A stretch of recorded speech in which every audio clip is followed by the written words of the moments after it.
మళ్ళీ పెట్టేవాళ్ళ పిల్లలకి. అవును అలాంటి పరిస్థితులు ఉండేది.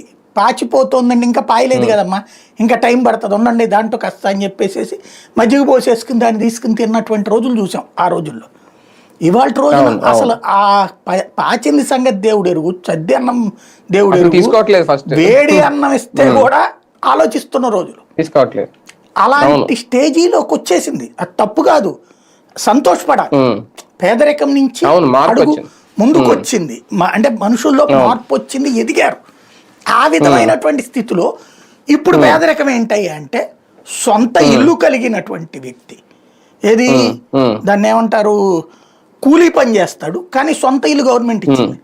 యాజ్ పర్ నామ్స్ సొంత ఇల్లు ఉన్న మధ్యతరగతోడు పేదవాడు కాదు. ఇక్కడ సొంత ఇల్లు ఉన్న పేదవాడు పేదవాడే ఎప్పటికీ. ఇలాంటి సిచ్యుయేషన్ ఉంది ఇప్పుడు ప్రజెంట్. కాబట్టి వాళ్ళకి ఏదో నేను మేలు చేస్తాను అనేటటువంటి సందర్భంలో ఫస్ట్ ఇక్కడ ఏంటి, అటెన్షన్ డైవర్షన్ లేదా డిబేట్ డైవర్షన్, అదే ఇక్కడ జరిగింది. ఏంటది అటెన్షన్ డైవర్షను? P4 అనేటటువంటి పథకం ద్వారా సూపర్ 6ని డైవర్షన్. చంద్రబాబు గారు ప్రతి చోటకి వెళ్ళిపోయి ఏం చెప్తున్నారు, సూపర్ 6 సూపర్గా అమలు చేసాం, సూపర్ హిట్ చేసాం తమ్ముళ్ళు.